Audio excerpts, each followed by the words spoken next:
Ladies and gentlemen, welcome back to the AFC Newsday channel. My name's Dan George. His name's Matt, and we're here for another one of our later night Arsenal chatting episodes. Straight off the bat, I'm going to say, I don't know why I'm so red, but I look really red in this. So everyone's going to have to deal with it tonight. But I hope everyone's well. If you're watching live, if you're watching on the replay, wherever you're watching from, across Twitter, across YouTube, it's great to have you here. Thank you so much. Matt, how are you, my friend? Are you well? Yeah, very good, thank you. Coping with the international break, but we're nearly finished with that, so that's nice. How about yourself? Mate, I'm good, thank you. I'm good. Yeah, football's back tomorrow. We've got some championship action I'm working on actually tomorrow, Leicester versus Saints. So Oh, it's a looking good forward to game. that game. But obviously the big Arsenal game's not until Sunday, which you're going to, right, aren't you? Indeed. Should be amazing. Great stuff, mate. Great stuff. Well, we've got another special guest on the show today. Don't say we don't spoil you, but I'm delighted to say that we've got Aaron Caston-Reid on the program from Football London. Aaron, welcome. You're making your debut. How are you? I guess thanks so much for having me. Yeah, I'm all good, man. Again, like Matt said, happy for the international break to be over or ending now. Work's been a bit boring writing about the old internationals, so yeah, excited to get footy back and obviously the Arsenal. Great stuff, man. And just for the people that maybe don't know what you do, you're obviously a writer for Football London, and you've moved down to London recently to try and do a bit more Arsenal content, haven't you? Yeah. So I moved down about 2 or 3 months ago now, and I'm now trying to get to as many like youth games and stuff. Do some interviews, a bit more in-person content. So next week I'm heading to the PSV youth game. I Nice. think it's under 19s, but like Nwaneri, Lewis Skelly, who else will be playing? James Sweet. It'll be the usual suspects, Royal Usual Walters. suspects, yeah. Yeah. About I think it's 1 p.m. Dun Meadow Park, so I'll be reporting on that as well. Nice one, mate. Nice one. Good to see people in the chat already. MJ, good evening to you. And Karen's in here, but he's going to cause Typical. chaos. So, yeah. And again, I will repeat, I don't know why I look so red, but I promise you I'm healthy and nothing's going bad. I just look really red for some reason. But Aaron, let's get straight into it, my friend. We're going to bring the slides up again, and we're going to go through these, talk a bit of Arsenal, and we're also going to look ahead to the Everton game as well, because Matt's heading to that game, and we've got plenty we need to talk about ahead of that big match at Goodison Park. So first of all, obviously, again, Aaron, welcome. And people watching across Twitter, across YouTube, please make sure to follow us /subscribe. It'd be great if you can come across to the YouTube channel to watch this live stream, interact in the chat, get involved, and we've got plenty to talk about ahead of Arsenal against Everton on Sunday. So let's get straight into it. We're going to do a bit of reflecting first of all, Aaron. Matt, we've got your take on this already, but Aaron, what's your take been on the season so far? We've got the results there and some great pictures from that win against Manchester United before the international break. But what's been your main takeaway from these opening 4 games, and any kind of standout points to you? Yeah, I mean it's not been vintage. It's not been as good a start as it was last season, but at the end of the day, we're 2 points off the top after 4 games. So I think we're maybe a bit spoiled, complaining as much as we are. Obviously, that game at Fulham was a tough one to take, but hopefully one that we learn a lot from. I think we've been experimenting with the whole right back situation before Partey got injured, but now Zinchenko's back. I'm confident we will find our feet a bit more. Jesus is back as well. Timber and Partey out, but other than that, we will be hitting our stride, hopefully, balancing the Champions League as well. But that, I think the way we beat United in the last few minutes of that game will give us a big boost morally. And going into Sunday, I'm quite confident. Yeah. Great stuff. And yeah, there's been some memorable moments already this season with plenty of memes across the international break of Diego Dallo still just sliding, which has been good to see on Twitter. Matt, have you since last week had any further thoughts on the opening games of the season? Anything else you wanted to add from your takeaways so far? Not really in a big way, to be honest. I think it's more just having, our best players back to fitness. Obviously, that timber injury, as we've said, is brutal, but having Zinchenko back to full fitness, Gabriel Jesus is massive. And yeah, just excited for the season to carry on, obviously, after the international break, which is, as you say, football resumes tomorrow. And obviously, we go to Goodison on Sunday. So should be fun. I'm looking forward to that. Mate, I'm gutted. I'm missing out. Honestly, you invited me, didn't you? You invited me to come tag along with everyone else, and because the game's been moved, and it's the most bizarre circumstances. I don't know if you guys have seen why the game's been moved, but it's something to do with Newcastle's Champions League game. Here we go. It was previously set for a Saturday, but has been moved as a consequence of the movement to Newcastle United versus Brentford, which has been brought one day forward due to their Champions League campaign beginning the following Tuesday. So it's just one massive big kind of chain effect, which has seen Arsenal versus Everton move to the Sunday, which is unfortunate because I can't go. But Matt, you must be excited. Don't get too carried away. What's the furthest you travelled for an away game before, Matt? To be honest, the furthest it can be in the UK, Newcastle. You've been to Newcastle away? Yeah, in the one you just don't want to talk about, the Monday night top four, and just goes up in flames. Oh, what the big Amazon documentary one? Yep, the most unfortunate one. I do remember that now. Back when you were a proper away Arsenal fan, weren't you, Matt? You were going to every away game that season, weren't you? It's just when I can get tickets, really. I did a few others in that season. I only did Southampton, I think one other, but it's just so hard to get tickets. But on when you said as well about the Everton game getting changed, I'm not a fan of the notice. Obviously, I don't go to aways often, but for people who do, it's such a big difference when they only tell you a week or so before, or like 2 weeks before. It's so hard to plan in advance, ticket wise or travel wise. It costs so much. So not a big fan of how late they tell you. But anyways, as you say, it's weird circumstances with Newcastle, but it's on Sunday and that's how it is now. Yeah, for sure. I mean, let's talk about that a little bit because that was really poor, wasn't it? Because Arsenal literally told fans, what was it, a week ago? Yeah, I think it was last week announced on the weekend, yeah. I know you got the Champions League draw, but that is so poor to an away trip like that. Fans could have train tickets booked, which they now can't move. I mean, I'm sure a lot of people did, although trains are absolutely useless at the moment. I'm sure a lot of people had trains maybe booked, which are in excess of £100 if you're thinking to go all the way up to Liverpool. But it's really, really bad. I mean, there's only so much you can do because of the Champions League draw, but even still, there you go. I can see Rohan's in the chat. Hello, Rohan. Hope you're well, my friend. Curran's talking some smack, so I'm going to leave that in there. But, yeah, great to see you guys in the chat, and I hope you're well. And I don't know why I'm so red, but we are moving on with it. Right, let's talk about we touched on it again a little bit last week, but who leads the line against Everton, Aaron? Because Eddie's done well. I think a lot of people have said that he's been one of Arsenal's best players so far this season. He's been really good, really impressive, got his England call up. But Gabriel Jesus is coming back. Do you have a favourite, Aaron, out of the two? And who do you think comes back in for this Everton game? Yeah, I was very in favour of playing Eddie against United. I thought he had earned the chance. And he played pretty well against United. He didn't necessarily have any chances, but he stretched their back line and he had some nice moments. Very good pressing, and like you said, arguably probably top 3 or 4 of our best players this season. But I think you've got to just have Gabby Jesus back. He makes everyone around him better, and Martinelli plays a lot better when Gabby's leading the line. And I think against that Everton team where there's going to be moments where under the cosh and the crowd is on their side big time, I think you maybe do need Gabby's tenacity. He can hold it up well. Not that Eddie can't necessarily, but I think Gabby just has that extra star quality that we do need. Sure. Yeah, I mean, I agree with you. I think he gets the best out of Martinelli.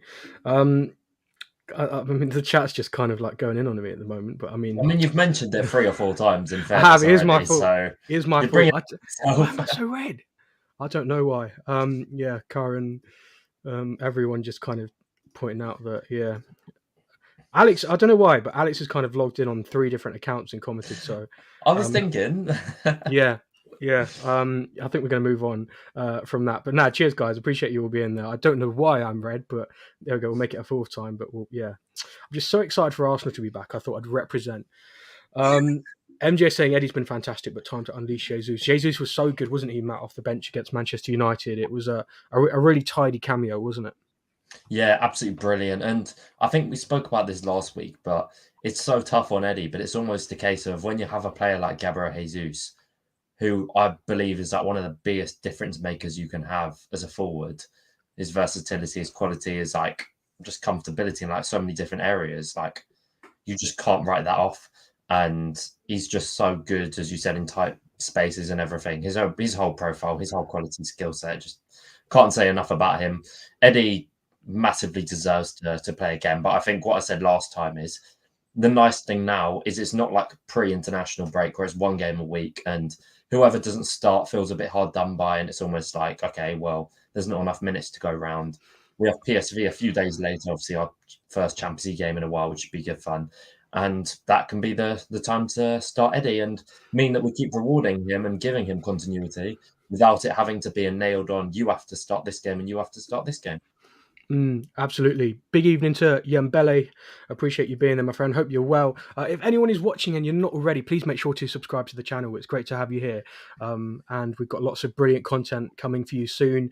We're hoping to do another studio episode, hopefully soon, Matt, aren't we, for around the Manchester City game. So, it'll be great to be back in the studio up in London and get to see us in even better quality. So, yes, it'll be good for that. So make sure to subscribe, please, if you're not already. Let's do a proper preview then. Arsenal versus Everton. The record's not great, is it, lads? Away at Everton. Arsenal haven't won there in their past 5 trips to Goodison Park. It's really not good viewing. And it just seems like one of those kind of hoodoo grounds, doesn't it?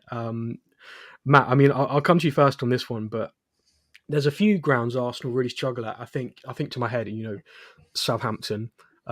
Stoke away always seems to be a tough one.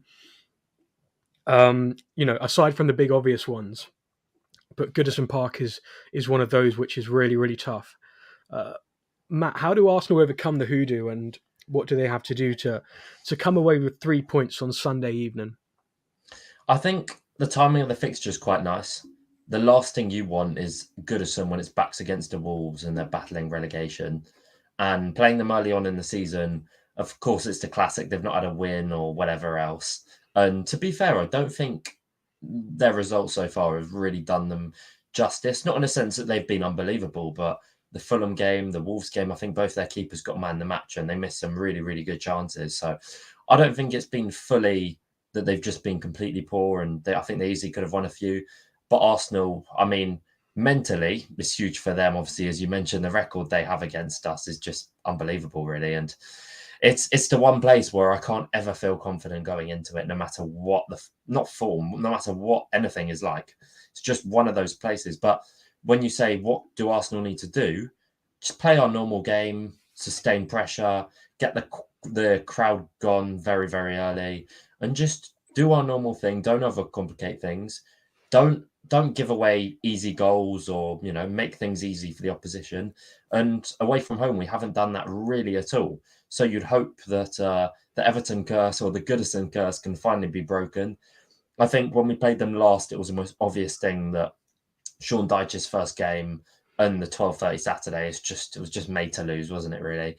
But it's just got to go there, play our normal game, show the quality we have, sustain pressure, don't do anything silly, and show our quality at the end of the day. Yeah, definitely. I mean, Sean Dyche never makes it easy. Yembele's literally just put, don't concede set pieces because they will be dangerous from it. It's a huge thing for the game. Curran's left you a message, by the way, Matt. Obviously, Curran's going to be taking you up there. So he said he's setting the rules out. No jokes are allowed in the car. And I know we've been saying this week that you might actually get left up in Liverpool. So, it'll be good to have you back at some point to, that was just Evan. That was just Evan. Don't worry. Just Evan. Okay. No worries. But it was, to be fair. There you go. Aaron, do you think it's a mental thing? Like, do you think players will actively be thinking, going into this game, our record at Everton's really poor? maybe a little bit more nervous than any other away game. Do you think players will actively be thinking like that going into a game like this? I'd like to think no. You got to think as well. Looking at those results, most of the squad wasn't even here for them, so I don't think so. Like Matt said, that game last season was just a typical Sean Dyche first game. Conceded a set piece to, I think it was Tarkowski. So I think we do play them at a good time. Yes, they've not won yet, and that might spur them on. But I'm not overly anxious about the game, and I'm probably a bit pessimistic as a fan. I don't think it'll be a walk in the park, and I'm sure they will be up for it, and we need to make sure we're up for it.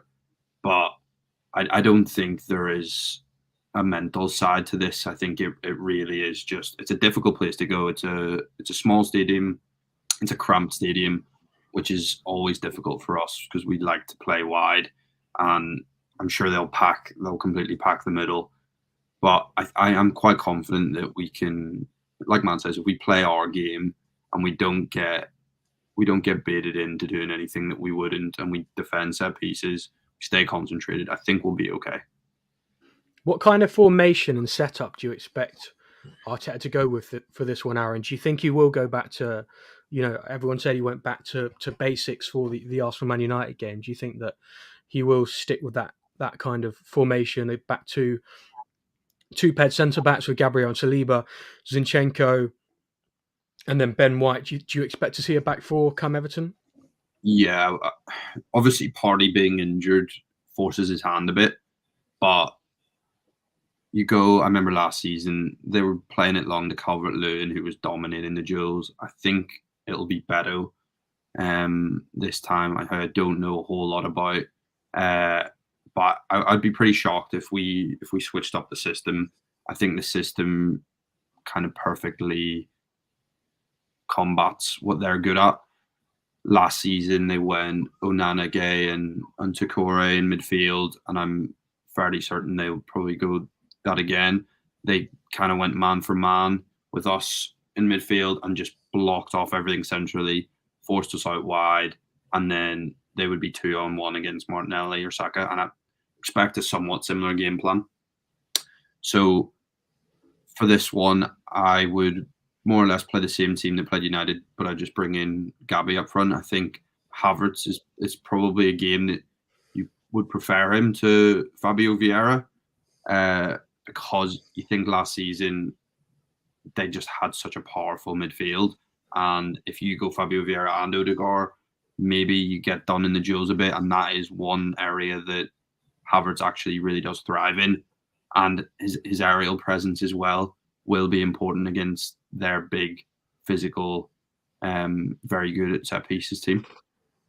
Yeah, it will be a physical game and an intense game, and you just think for Arsenal's sake and for poor Matt's sake, sat in the stands, it would be nice if Arsenal can get an early goal and settle the nerves. Karen said that apparently he will leave you at Goodison, not even let you out the stadium if you have any rubbish jokes, Matt. MJ saying, don't be surprised by a Ramsdale masterclass, always away to Everton. It's his perfect environment. I mean, Ramsdale does seem to thrive a bit more when it's a slightly more chaotic kind of game, I think, in some ways. Yambele thinks Raya might start, which would be interesting. I think if Raya did start. Boys, do you think if Raya started, that would mean that he'd be in for a long run? Because with keepers, you don't really tend to just give them in for one-off games unless it's a cup competition. But if you saw a wholesale change like that, Aaron, you'd think that would be for the long run rather than just like a one-game kind of fix, wouldn't it? Yeah, I think you've got to go Raya for the Champions League, Carabao Cup to begin with.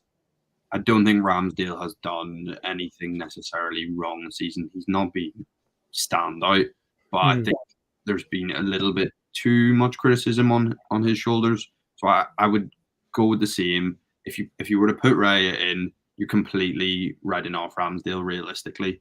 So I'd go Raya in the cup on Wednesday against PSV and continue with Ramsdale personally. Sure, yeah. I'm excited to see Raya when he does come in, and hopefully it is that PSV game. We've kind of spoken about this, the setup for the game. We hope it would be Matt, do you think it would be that kind of Saliba-Gabriel partnership, and then maybe Declan Rice, Odegaard, and then do you think Fabio Vieira or Havertz? Do you think a game like this will suit Havertz more, being quite physical at Goodison, Matt? I think what Aaron said about how they congested the midfield last time, and they'll probably do that again, is very standout, because I think it is exactly what they will do this time again. And I think it's what teams have tried to do to stop us centrally. Obviously, Odegaard, taking him out was huge. Obviously, Ajaka last season, who you had to take out.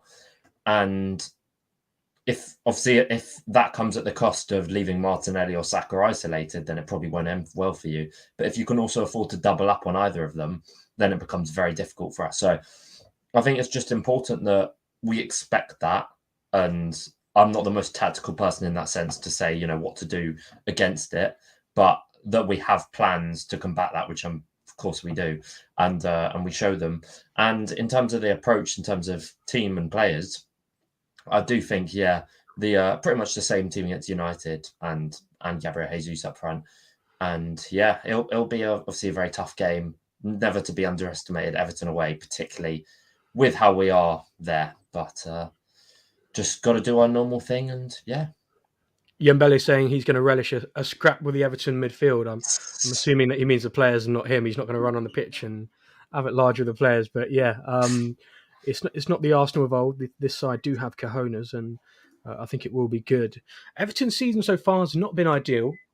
I don't know if you guys have followed their results, but they're still yet to pick up a win within the Premier League, and they've looked really quite poor. Aaron, do you think it's just kind of a matter of time before Sean Dyche is moved on? Do you think this is the year that Everton go down? I could probably see it, but I think there's probably 5 or 6 teams down there that have looked pretty poor. And sort of piggybacking off what Matt said earlier, they have had those games where Leno was superb against them, and then Jose Sa was superb. So they're probably quite unlucky to only have 1 point. And I do rate Sean Dyche quite highly. So I think they might survive by the skin of their teeth, not necessarily because they're great, but because the other teams down there are quite poor. You've got obviously Luton and Sheffield United. Almost everyone's tipping them to go down. So I think Everton will be in a scrap with the likes of Burnley for that 18th slot. Sure, yeah, no, there's a few teams down there, definitely. It's gonna be interesting to see what happens with those sides this season. A few could definitely get relegated. Guys, if you are watching, whether it's on Twitter or YouTube, please make sure to subscribe. Any support is much appreciated. And just to kind of say again, we've got a giveaway going on at the moment on our AFC Newsday channel. We're keeping it open for another week to get people involved. Aaron, I've seen you've got involved as well with this giveaway. If you did win, what shirt would you get and why? Oh, that's a tough question. You know what? Probably the home Arsenal kit from this season. Yeah. I always kind of go for the vintage tops, and I haven't actually had a kit. I don't know if I've got any of our Adidas new ones. I've gone for the really vintage. Okay. So I quite like the gold trimming. So I would probably say that one. The new one, nice. Would you get the would you get the authentic version or the how do you say? Is it replica? Do you call the other one the replica version? Maybe. Just the normal one, I'd say. Yeah, probably the normal one. Normal one, yeah. You don't need that skin hugging, skin tight stuff on a match day when you've had a few beers. No, Arsenal have submitted their squads for the Premier League and the Champions League. Any surprises here, Matt? I know a lot of people were a little bit taken aback by seeing Cedric in there, but any real surprises? Any people included you didn't expect to be? Any people excluded you didn't expect to see? No, I think pretty standard stuff, really. Obviously, Cedric being there is a bit. I don't think it's not that people are like alarmed by it. I think people are just like sad to see because they don't want it to be a case where, no disrespect to Cedric at all, but you don't want it to be a case where an injury happens or we're struggling in a game and then he's the one who comes on. But I'm not really thinking too much about about that side of things. I think everyone, accepts it's best for him to move on, and I'm sure that will happen soon enough. Of course, it didn't happen this summer, which is fair enough. But obviously, if he plays, best of luck to him. But yeah, I think he will be moved on very soon. And otherwise, aside from that, the squad is very, very strong, a lot of really good depth, and potentially an acquisition or two in January. Obviously, as we know, defender-wise, we're relatively short. And obviously, Jurrien Timber's injury, we'll have to monitor and see when it is he gets back into to full fitness and training. So that'll be interesting. But yeah, nothing really surprising. A pretty nice team. Of course, seeing Lino Souza is quite interesting. Really talented young fullback. I'm sure Aaron can tell us a lot more about him. But I don't think there's too much really to say as players who, I'm not exactly sure how it works, but players who haven't been registered but are youth players can still play, very much so, as they don't count as first team players. So yeah. Yeah, Aaron, when do you expect to see Jurrien Timber back? Do you think he'll be done for the season? Or I mean, I know we might have some doctors in the chat. I know Curran's been around here. Can we expect to see Jurrien Timber before the end of the season? Do you think? It's a difficult one, and I can't necessarily say I have the expertise. But just going from past examples we've kind of seen, I would expect to see him maybe April, May. I don't think we'll completely write him off. It also depends, I guess, how much he's needed. If we are sat in third place and not playing for anything, I'm sure they won't try and rush him back. But Arsenal have, in the last few years, been quite cautious with easing people back in. We saw that with Jesus last season, and we've seen it with Partey before. So I think we'll probably see him again this season. I can't see him playing a huge role when he's back. He will be eased in, and it'll take him a long time, I'm sure, to come back to the player he was. We're sort of scarred in that way. We saw Bellerin after his ACL never quite hit the same strides. Rob Holding was actually quite decent for Emery in his first few months, and then after his ACL was the same. So I'm quite nervous to see, because I just thought he was looking like a very, very good signing, and I'm sure he still will be. Sure he still will be, but I just hope he doesn't lose that yard of pace and his sort of turning ability, because that's what made him so press resistant, the way he was able to swivel, which obviously is something that could be impacted by that knee. Yeah, for sure. He looked incredible during pre-season, didn't he, Matt? I know you. We saw him in the Emirates Cup, and we all saw him at the Community Shield. But I think he looked incredible and impressed me the most out of everyone in of the new signings in pre-season, for sure. Aaron, I did want to ask you. You've done an article recently saying Mikel Arteta should start Kai Havertz in midfield over Fabio Vieira. You did touch on it a little bit earlier, but did you just want to go into maybe a little bit more about what you went? Excuse my dogs. Did you want to go into that a little bit more about what you kind of went into in that article and some of the main reasons? I know you said about Everton's tactics, but is there any more points you wanted to bring out from that article that as to why Kai Havertz should play over Vieira, who's looked in good form this season so far? Yeah, I mean, there has been that clamour for Vieira to get in, and there's for very good reasons. He's looked creatively so good off the bench, and I think maybe I would even play him on Wednesday against PSV, and I think he deserves some game time. With Havertz, he doesn't necessarily deserve to play off the back of his form, but I'm a big advocate of, you've got to look who you're playing as well. Like, you can't just rock up to Goodison Park and throw Vieira in as his first start of the season. He's very, very good playmaking wise, but he is still diminutive. He's still quite physically weak, and against that midfield, he would probably be dominated. So I would go Havertz.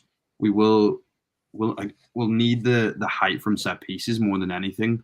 Havertz, I was looking into his aerial duel percentage, and last season he had a higher percentage than Ivan Toney, Harry Maguire, Thomas Souček. So he's not necessarily the widest, strongest guy in the world, but he's clearly got a leap on him, and he's obviously very tall as it is.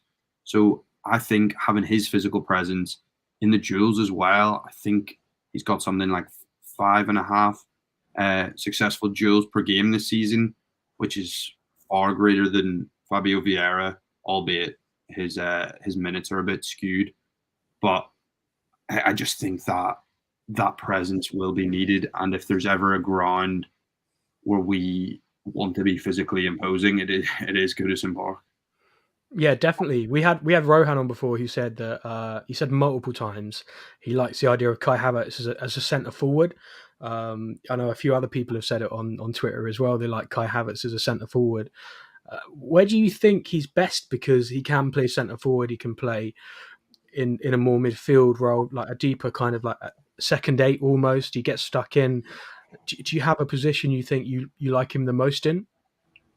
Yeah, in all honesty, I think he's best as a second striker, which obviously isn't a role that we necessarily play. I'm not overly convinced he's the best fit in our system, but I don't like that people have been writing him off, and he obviously has a lot of qualities.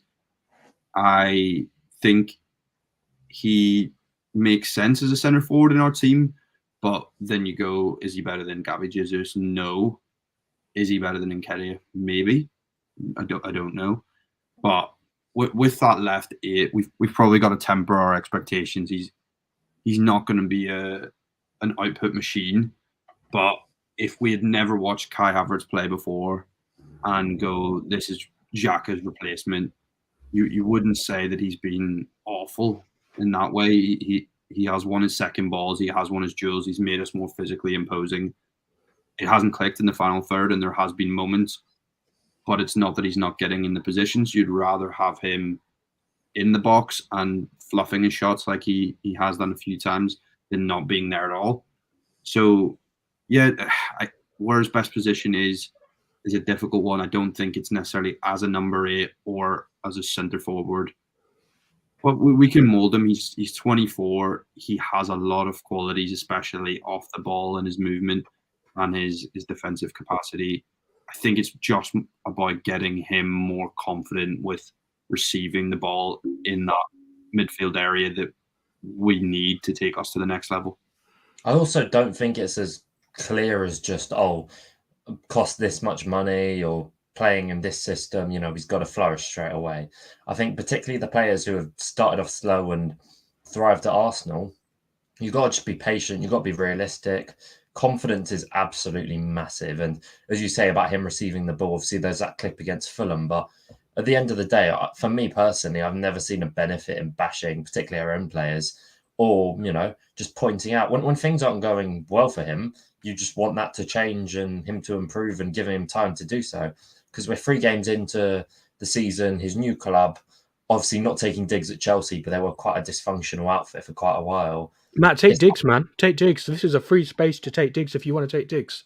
I mean, I'm a subtle, but no, more to the point, it wasn't the most stable environment for him, and it's a big adjustment for him. It's a big move, so you've got to give him time, let him flourish, and obviously you can expect things, and obviously you could be disappointed, but it's just not a case of trying to almost jump at him and just not give him time or be impatient or almost act like a rival fan. I think I mentioned last week. So yeah, invest in Kai Havertz stocks now, people. If you, it will come. It's just patience, and it will take time. Yambeli just brought it to my attention, but he did really well in the game against Germany. Got a really nice assist as well for, was it Leroy Sané's goal? Yeah. So yeah, just patience, and it was like a really nice assist. And Yambeli's also said Odegaard was slated when he arrived. Exactly. So, people didn't trust him, didn't rate him, and now look at where Martin Odegaard is. And I think for him, it just took time, and it was that West Ham away game. I remember Martin Odegaard really first impressed me. And was it Arsenal were 3-1 down? 3-0 or 3-1 down, and they came back, and Odegaard was a huge part of that. So absolutely, it will come with time, and Kai Havertz is getting in the right positions. So I am manifesting a Kai Havertz goal against Tottenham in the North London derby, and it's going to happen. So we will come back to this clip when it does happen, and it will be incredible. A little shush to the Tottenham fans would be good as well. But yeah, it'll be good, and it will happen eventually. But yes, to bring you a bit of breaking news we've had today from Arsenal Football Club, Vinay Venkatesham is going to step down from the club as CEO next summer.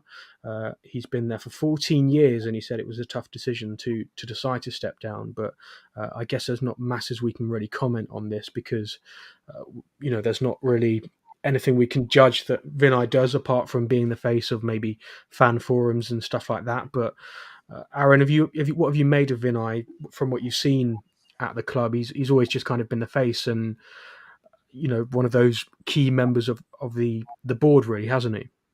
Yeah, it's a difficult one to really know what his day-to-day work is. So it's hard to say whether he's been good or bad. But look, and since he has assumed the role as CEO, I think it was about 3.5, 4 years ago, we have steadily improved. So that's got to be a bonus. And from what I understand, it was his decision to leave. The club did not push him out in any way, so they must be happy with what he's done. It's a difficult one to judge and say that it's bad or good, but he clearly was offering us some stability. We've looked as a not just on the pitch but behind the scenes, looked like we know what we're doing more, and we're planning for the future. We're planning sustainability. So it was slightly sad, yeah, when you think he's been there that long, and hopefully we can replace him well. And it's good that he's going to be there till the end of the season. At least gives us time. There won't be a panic, but as Josh Crongley said, it'll just be business as usual until then. I hope.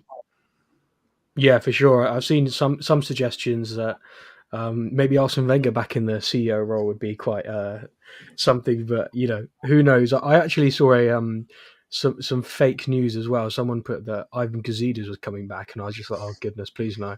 But yeah, no, that was completely fake. But Matt, I mean, I guess there's not much to really add on that. But have you what have you made of Vinay since he's been at the club? Have you got any opinion on that?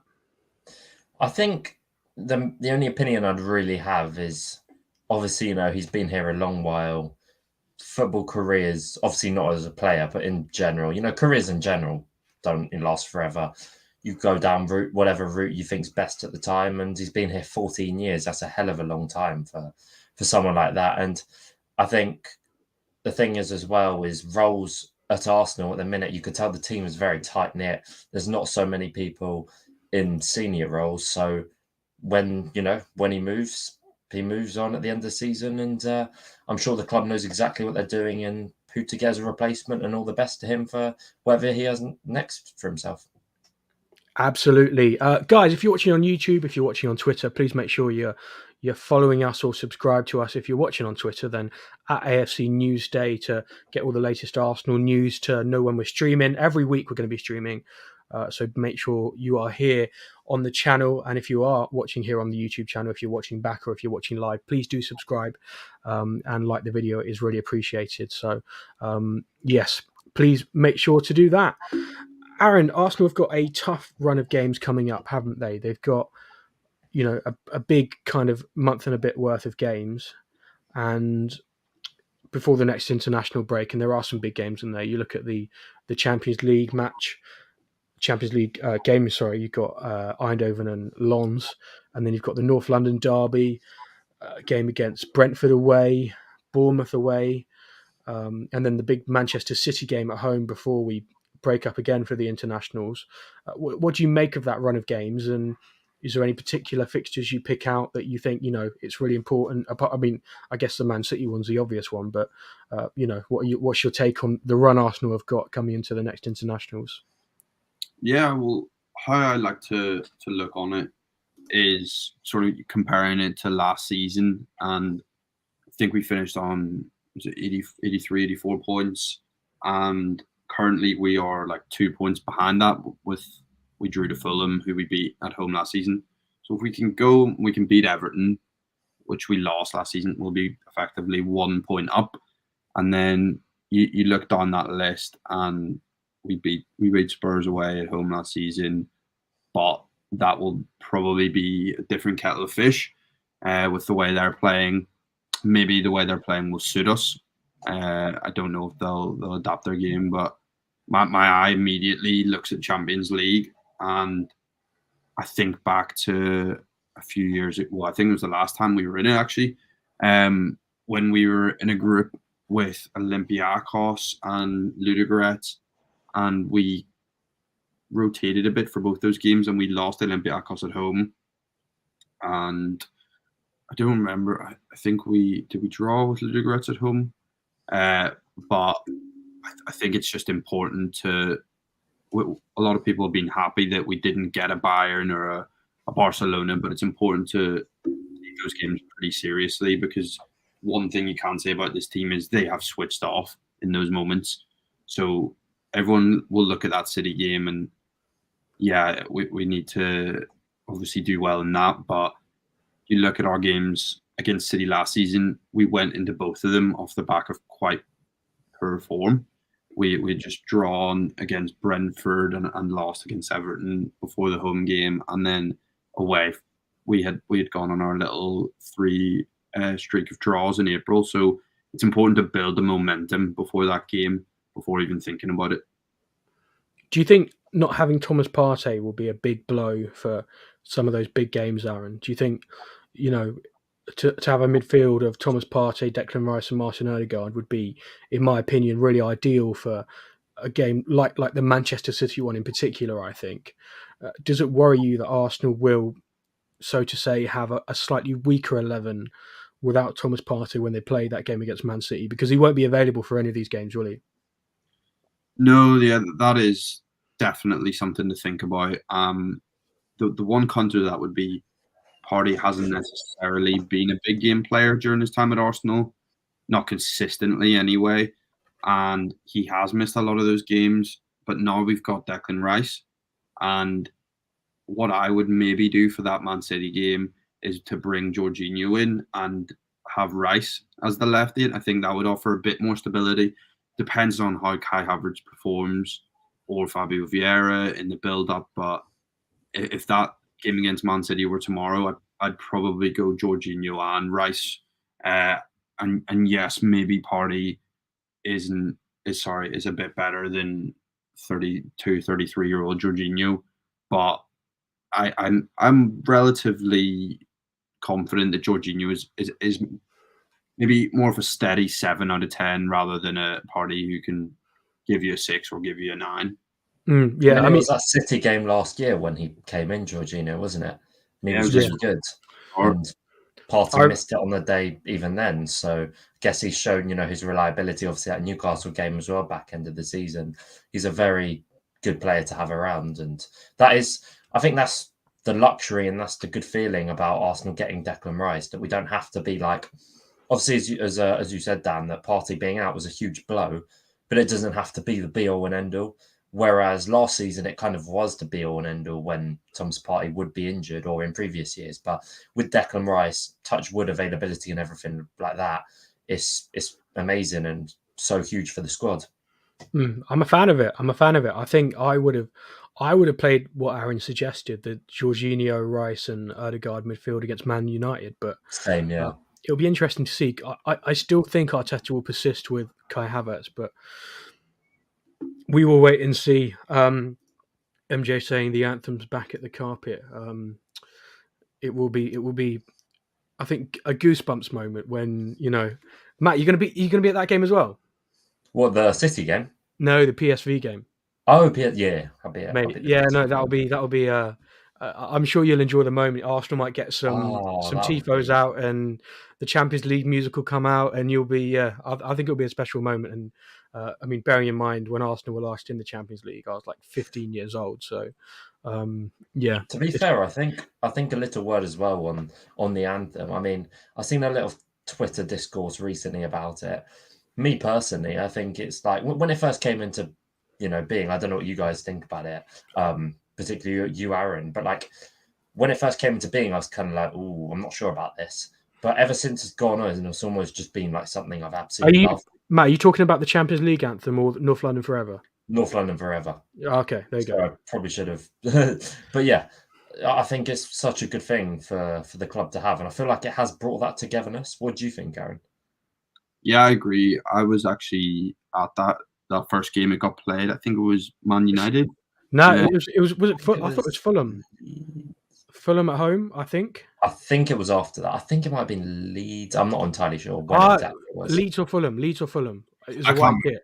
But But I yeah, remember, no, the Man United game was around the same. it was just a couple seasons back. But I was Mm. at that game, and not gonna lie, I didn't take to it initially. I sort of thought like, oh, I don't know about this, but over time, I have taken to it massively. And like Matt says, it is our anthem now, and it just makes you feel when you're in the stadium like you are a big community.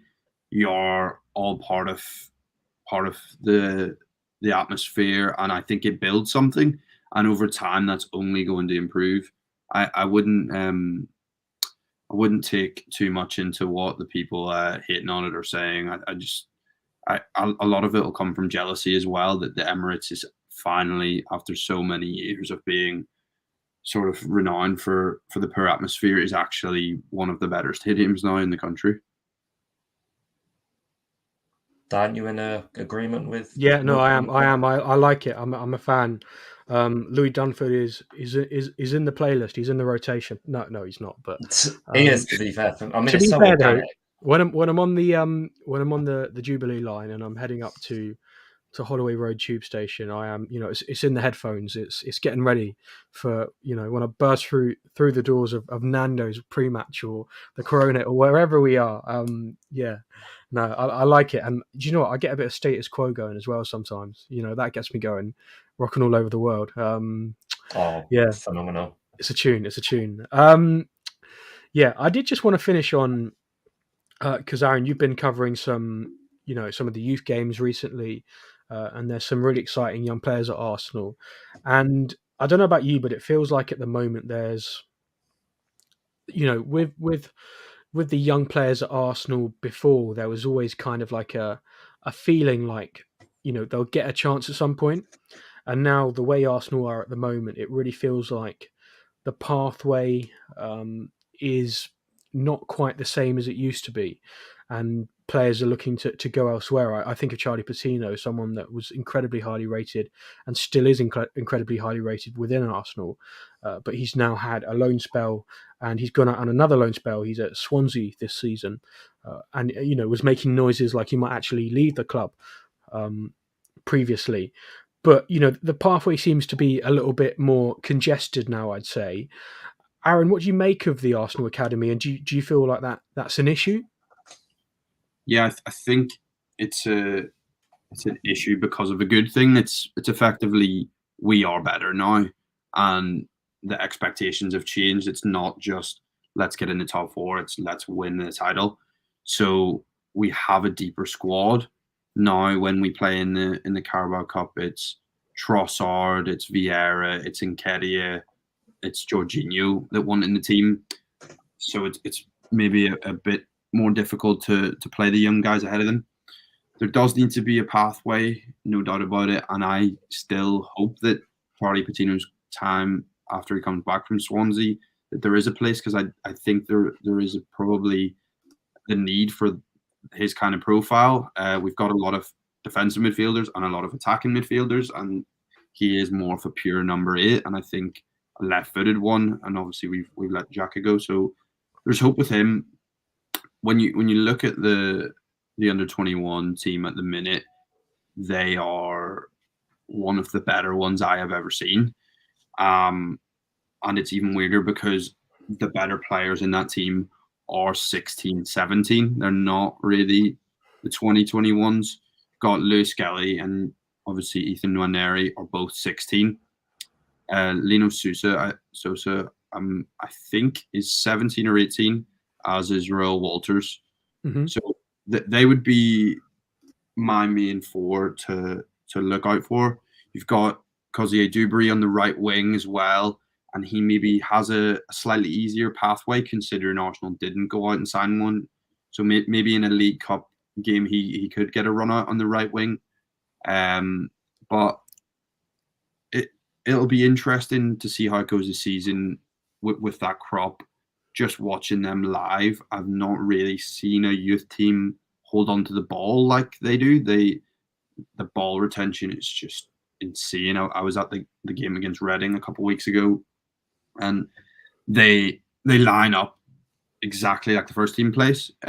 James Sweet, who is playing right back, is effectively a midfielder. He just inverts completely inside. He was playing like the role sort of Thomas Partey had been, and you see their patterns of play, and you just think they are coached like an Arteta team here. That is clearly what we're trying to do, which makes sense because when they come up to the first team, they can slot in a bit easier, and it's not a completely different system. So I'm excited with the young team this season. Who's managing the 21s? Because obviously Jack's doing the under-18s. Who's doing the 21s? It is Mehmet Ali. Okay. I think, yeah. Okay, interesting. Well, guys, it's been brilliant to have you on, and Aaron, thanks for coming on, making your debut. We'll have to get you back on another time. What have you got coming up, my friend? What can people look out for? What kind of content, news have you got for people, and where can they find you? Well, they can find me at Read the Game on Twitter.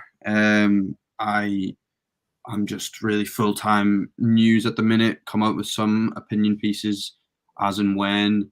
I'll be going to, like I said, the PSV youth game on Wednesday at 1 p.m. Be doing a live blog for that for football.london, a team ratings, and then the next morning I'll have a piece on a player depending on the game. Nice one, man. Nice one. And it'll be good to see you hopefully out and about a bit more this season, and always like your deep dives and analysis on Football London. So yeah, keep it up, man, and keep doing your thing, and it'll be good to have you back on another time, I'm sure, and hopefully we'll catch you at a game this season, because it'll be good to see you at the Community Shield at Wembley. But yeah, it'll be good to see you at another game this season, mate. Yeah, of course, man. Thank you guys so much for having me. No problem. No problem. Matt, I'm going to ask you all, we'll ask for the chat as well, anyone watching live on Twitter anywhere. I need your score predictions for the Everton game. So, Matt, I'll come to you first. Aaron, I'll give you a bit of time, mate. But, Matt, I'll come to you first. Score prediction, please, for Everton away, and try not to get left up there. My away record's not very good, I have to say. Started off really well against Leeds, and then ever since then, I've lost every game and not scored a goal. Curran's watching. Curran, you need to not take him. You can't take him up there and leave him there. You got to not take him in the first place, by the sounds of it. But that does include Newcastle away and City away and Southampton away, who are a bogey team. So, but I don't want to underestimate Everton. I'll give them the respect they deserve, considering how hard they've made life for us. I'll go for a 3-1 Arsenal. 3-1 Arsenal, okay. Interesting. Probably going to be a 1-0. Every time I go high, it goes low, so there you go. A clean sheet away from home would be nice, but I don't know if I see it happening. Aaron, score prediction, please. I am going to go for clean sheet. I'm going to say 2-0 Arsenal. I see a Martinelli on the kind of counter kind of goal. I think we're pretty good defensively away from home. We don't have those silly moments. So it's just if we can create some chances, that would be nice. I think nice. You almost feel a little bit more assured that Arsenal look better away from home than home at the moment. Like a little bit more solid, a little bit more less likely to actually concede and keep a clean sheet. Like that Palace game was kind of exhibit A of that, wasn't it? It's a little bit more at ease away from home almost. But Everton are just that team though, where like. You obviously Arsenal have, our bogey team being Everton, one of the main ones, but you just have those grounds you go to and you can't be fully confident no matter what's happening. So I can't say we'll, wipe it, even if it was like a comfortable scoreline, because as I said, they've just made life so difficult for us in recent years. And Goodison's just one of those spooky grounds where you just want to get in, get 3 points and get out. So yeah. Nice. Yeah, absolutely. And catch a ride home, Matt. Catch a ride home. Brilliant. Aaron, thanks again. Really appreciate you coming on. Matt, Thank you, my friend. Hope you have a safe trip up to Liverpool. It'll be good. And guys, if you are watching live, please make sure to subscribe, like the video, follow us on Twitter at AFC Newsday, and we'll catch you again very, very soon. So thank you so much, guys. Really appreciate you being here, and see you soon.